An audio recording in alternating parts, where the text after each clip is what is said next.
En el ámbito de los videojuegos y probablemente otras aplicaciones, tal vez edición de videos o similares, hayan escuchado el término FPS. Se refiere a fotogramas por segundo o en inglés frames per second. Entonces, si nosotros tenemos un juego muy básico, ponemos que tenemos dos plataformas y un personaje que está caminando y queremos que salte. Ok, bueno, en nuestra pantalla nosotros veremos el efecto de salto, pero lo que está pasando es que tenemos una serie de imágenes con un movimiento progresivo de nuestro personaje. Entonces, en la primera imagen tendremos a nuestro personaje en la posición de aquí. Después, en la siguiente imagen lo tendremos un poco más adelante. En la siguiente imagen estará un poco aún más adelante y así sucesivamente. Y al momento de verla rápido, dará el efecto de que el personaje está saltando. Bueno, pero en Unity pasa algo más, además de solamente mostrar la imagen. Para empezar, nosotros tenemos nuestra línea de tiempo y aquí vamos a tomarla por segundos. Bueno, nosotros aquí tenemos 0 segundos, aquí tendríamos 1 segundo, aquí 2 segundos y así sucesivamente. A estas imágenes se les llama fotogramas. Para saber los fotogramas por segundo, tenemos que contar cuántas imágenes tenemos en un segundo. En este caso tendríamos 1, 2, 3, 4 y 5. Aquí estaríamos trabajando a una tasa de 5 fotogramas por segundo. En un videojuego real, lo más común es que si estamos en móvil trabajemos a 30 fotogramas por segundo. Si estamos en consola o en computadora puede variar y llegar hasta 60 fotogramas por segundo. Estos solo son valores aproximados y dependerá de cada aplicación. Entonces, entre más fotogramas por segundo tengamos, tendremos un movimiento más suave, pero también vamos a requerir una computadora o dispositivo más potente, porque cada uno de estos fotogramas cuesta tiempo de procesamiento. Entonces, si nosotros queremos que nuestra computadora procese 60 fotogramas en un segundo, debe de tener los recursos necesarios. También va a depender del tipo de juego. No es lo mismo un juego en 2D que un juego en 3D con gráficos de última generación. Bueno, esta es una explicación a grandes rasgos. También la cantidad de fotogramas y el tiempo que tarden en procesarse dependerá de la resolución. La resolución es la cantidad de píxeles que forma nuestra imagen. Unity va a estar enviando constantemente fotogramas a la pantalla a cierta velocidad. Esta velocidad puede variar un poco. Tal vez aquí tengamos 5, aquí pueden ser 4. Esto va a depender, además de la tarjeta gráfica y eso, va a depender de lo que se tenga que hacer entre cada fotograma. Ok, me explico. Aquí entre cada fotograma o entre cada imagen y la siguiente van a suceder algunas cosas. Para empezar, va a ser ejecutado código. Entre más sea el código y más difícil sea de procesar, esta imagen y esta estarán más distanciadas. Ahora, al tiempo que tarda una imagen y la siguiente, en Unity lo vamos a conocer como Delta Time. Y vamos a estar trabajando con esto. Delta Time, hay que recordar que puede cambiar, porque un fotograma y el siguiente no siempre va a estar separado por el mismo tiempo. Vamos a visualizar un poco más esto. Regresemos a Unity y ahora aquí vamos a dar clic derecho y vamos a crear un nuevo script. Lo vamos a llamar ejemplo con tiempo. Ahora vamos momentáneamente a desactivar el script que tenemos aquí en el objeto spawner. Lo vamos a desactivar para que no aparezcan de momento los enemigos. Vamos a dar clic derecho y vamos a crear un objeto vacío. A este objeto vamos a agregarle el script que acabamos de crear. Ok, ahora vamos a abrir este script. Aquí en el método start vamos a escribir lo siguiente. Vamos a imprimir en pantalla. Le vamos a poner delta time.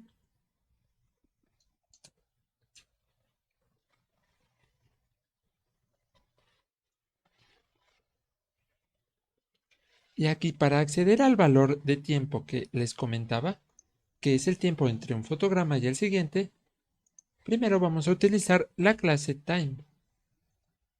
Esta viene dentro de la librería Unity Engine. Aquí si ponemos el cursor podemos ver Unity Engine .time. Ok. Ahora para acceder a este tiempo tenemos que escribir delta time. Ahí está. Ok, vamos a ver qué es lo que nos imprime en la pantalla. Vamos a guardar y regresaremos al editor. Ahora vamos a darle play. Ok, vemos que aquí nos imprimió .02. Bueno, en videos anteriores había mencionado la diferencia entre start y update. Ok, ahora vamos a verlo un poco más práctico. Nosotros estamos aquí en nuestra línea de fotogramas. Como yo les mencioné, entre un fotograma y el siguiente se va a ejecutar código. El código que se va a ejecutar, entre otras cosas, va a ser el de los objetos. Aquí vamos a decir que nosotros tenemos el objeto vacío que acabamos de crear. Este objeto tiene el script que nosotros le pusimos. Al momento de iniciar el juego en el segundo cero, la función que se ejecuta es start.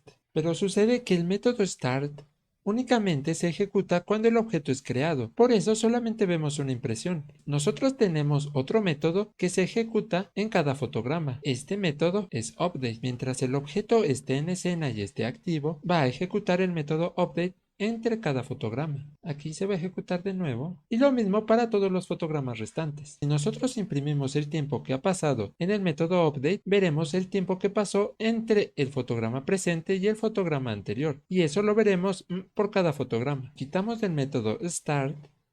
Esto lo quitamos y lo ponemos en update. De hecho, aquí en la descripción nos dice, start es llamado antes del primer frame y update es llamado una vez por frame o fotograma. Bueno, fotograma en inglés es frame. Lo ponemos en update, guardamos y vamos a ver qué es lo que sucede. Vamos a borrar aquí los mensajes que existan y vamos a darle play. Podemos ver todos los mensajes que se están imprimiendo. Vamos a darle pausa por un segundo. Bueno, vamos a ir al primer mensaje. Aquí, como les mencionaba, está ejecutándose esta línea de código una vez por fotograma, por eso vemos tantas salidas. Aunque ningún objeto en la pantalla se mueva, los fotogramas siguen pasando. Aquí podemos ver que en cada una de estas impresiones nos muestra el tiempo transcurrido entre el fotograma anterior y el actual. Para ver la velocidad de fotogramas a las que se está ejecutando nuestro juego, podemos darle aquí dentro de la ventana de Game, aquí en Estadísticas. Está ejecutándose a aproximadamente a unos 200 fotogramas por segundo. Vamos a ocultar esto de momento. Regresando a lo que queríamos hacer, que nuestros enemigos aparezcan cada determinado tiempo, vamos a decir que queremos cada segundo. Ok. En esta parte deberían de aparecer los enemigos. En esta parte de aquí deberían aparecer de nuevo.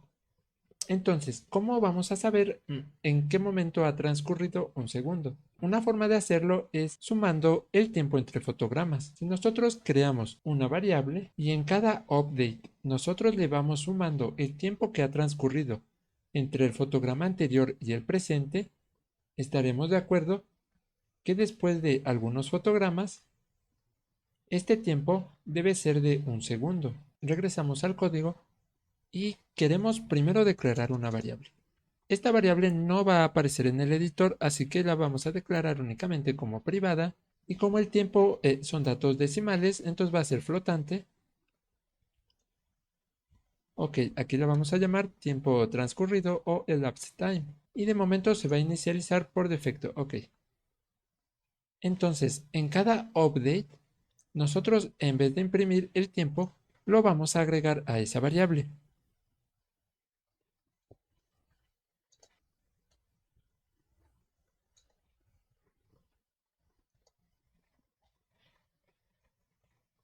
Aquí estamos asignando el tiempo a esta variable, pero aquí hay un error porque nosotros no queremos asignar el tiempo, queremos sumarlo con el tiempo que ya existía.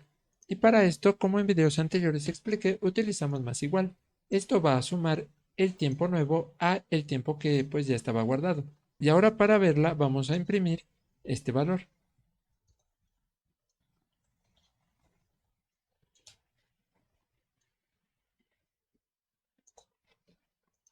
Bueno, vamos a ver cómo funciona. Muy bien, aquí podemos ver que está haciendo lo que esperábamos. Se está sumando el tiempo. Bueno, esto va a aumentar infinitamente mientras la aplicación se esté ejecutando. Pero no queremos eso, queremos que nos avise cada determinado tiempo. Aquí, por ejemplo, bueno, había definido un segundo. El tiempo que va a transcurrir entre cada vez que aparezcan los enemigos, vamos a declararlo en una variable. Lo queremos poder modificar en el editor. Entonces vamos a declararlo aquí en esta parte.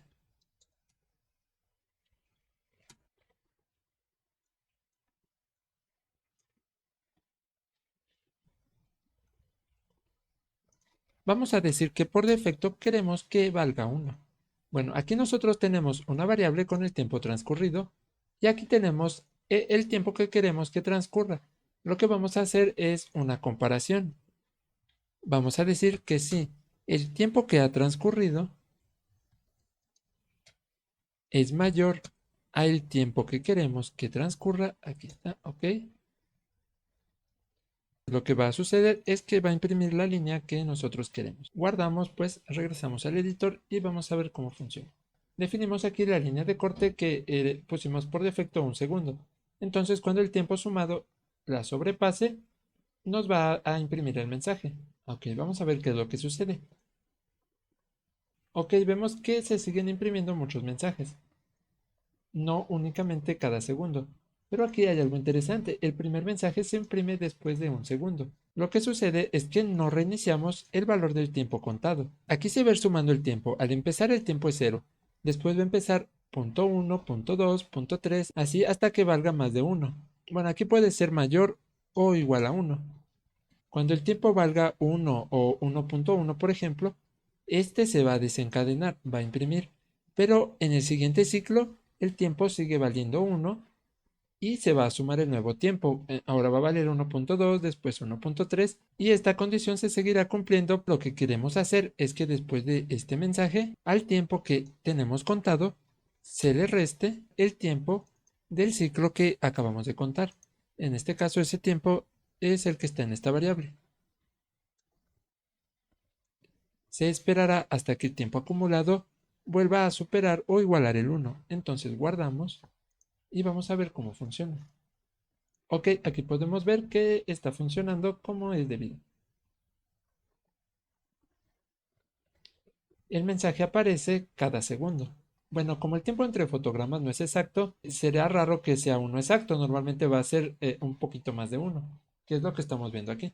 Lo que queremos hacer ahora es que en vez de imprimir el mensaje, aparezcan los enemigos, los del video anterior. Vamos a regresar aquí al código y vamos a comentar esta parte. Regresando al script del video anterior, que está aquí en Spawner. Ok. Ya vimos que esta parte funciona. Ahora vamos a eliminar este objeto y al spawner vamos a agregarle nuestro temporizador. Bueno, ahora le voy a cambiar de nombre. Esto es opcional, pueden no cambiarlo.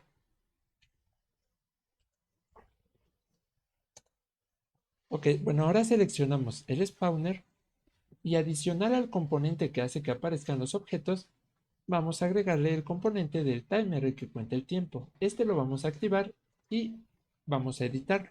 Podemos ver que nuestros objetos se crean en el método start, que como explicaba es cuando el objeto se crea, se ejecuta start. Por eso vemos que aparecen al darle play, que es cuando se crean los objetos. Ok, pero no queremos que se creen en esta parte. Entonces vamos a copiar estas líneas y las vamos a quitar. Ok, ahora en el start ya no va a hacer nada. Vamos a crear aquí un método para que se creen los enemigos. Este método va a ser público.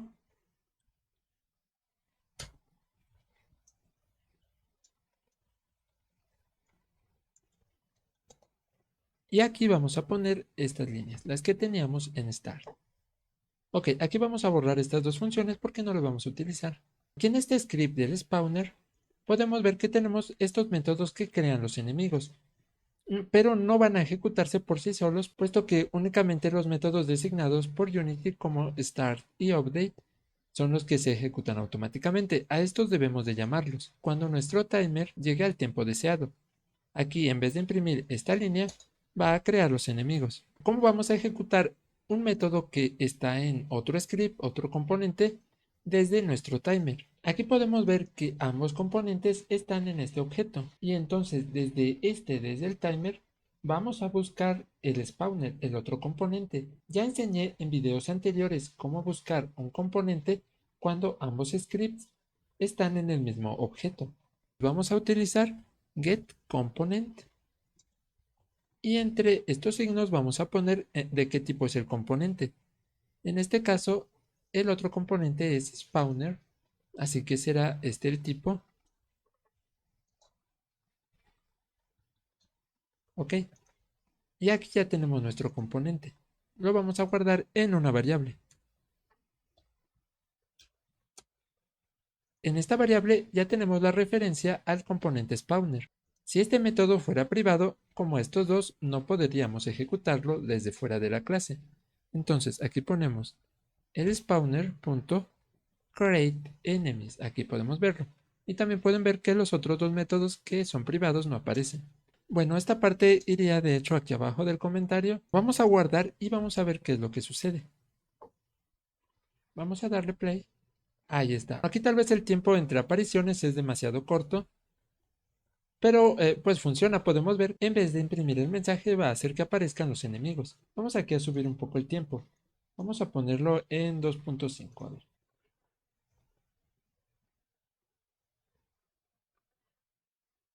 Bueno, para mí se ve bastante bien. Excepto porque los enemigos están pues algo grandes de hecho. Vamos a reducirlos. Bueno, el primer enemigo era un prefab. Entonces para cambiar su valor lo seleccionamos y aquí vamos a ponerle que en vez de .4 valga .1. Y ahora el siguiente tipo de enemigo amarillo lo creábamos desde código. Entonces aquí en Spawner está el método para crearlos, que es este. Ok, create enemy 2. Y aquí en alguna parte le dábamos la escala, que aquí .4. Ok, vamos a darle .2. Bueno, vamos a ver cómo queda. Ok, bueno, son de diferente tamaño. Vamos a cambiar los enemigos rojos a .2 porque se ven mejor. Ahí está. Bueno, creo que está bastante bien. Ok, bueno, sí, si se lo preguntan, después podemos hacer que el tiempo entre aparición sea aleatorio y también que la posición de los enemigos tenga diferentes patrones o que sea aleatoria. Ya estoy preparando un video. Pareciera que funciona todo correctamente, pero aquí hay algunos detalles que yo quisiera comentarles. Les mencioné que entre cada fotograma y el siguiente se ejecuta cierto código. Y ya vimos que parte de este código son el update. Y también les mencioné que el tiempo entre los fotogramas puede cambiar dependiendo la complejidad de este código. En esta parte del timer, dentro del update, que es lo que se va a ejecutar constantemente, tenemos esta sentencia getComponent. Pero hay ciertas instrucciones que tardan más tiempo que otras en ejecutarse. Y efectivamente getComponent es una de estas instrucciones, que de momento no se nota una gran diferencia entre tenerla y no, pero cuando tengamos juegos más complejos, siempre hay que tratar de optimizar lo más posible. Primero, ¿por qué tenemos aquí esto para buscar el componente? Pero este componente no va a desaparecer, sigue ahí, siempre va a ser el mismo componente. Por lo tanto, no tiene mucho caso buscarlo cada vez que queramos ejecutar el método. Algo que podemos hacer aquí es buscarlo al inicio, y el método que se ejecuta únicamente al inicio es start. Entonces, esta parte la pasaremos acá. Esta variable es aquí local del método, entonces por alcance no la podemos tener en esta parte, de hecho aquí nos aparece el error. Así que tenemos que ponerla un paso más arriba, que en este caso será que en la clase vamos a declararla. Bueno, aquí por si se lo preguntan y como ya mencioné, no podemos declarar con la palabra reservada var dentro de la clase. Tenemos que poner forzosamente el tipo. Aquí spawner y se llama sp. Ok. Bueno, ahora todos los métodos van a tener alcance a esta variable. Ya no debemos de crearla aquí. Va a buscar el componente únicamente una vez. Y después esta referencia va a estar guardada en esta variable y lo podremos utilizar todas las veces que queramos posteriormente. Ok, aquí podemos ver que funciona exactamente igual. Esta sería una forma más óptima de hacerlo, pero existe una forma aún más óptima. Nosotros podemos tener aquí una variable que aparezca en el inspector de tipo spawner.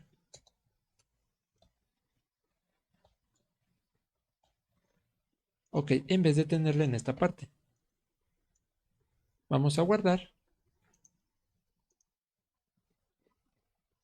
Ok, aquí podemos ver que esa variable aparece aquí en el inspector, por lo tanto podemos asignar la referencia de esta forma. Y ahora no será necesario buscar este componente en el código. Aquí podemos borrar esto, guardamos y vamos a ver cómo funciona.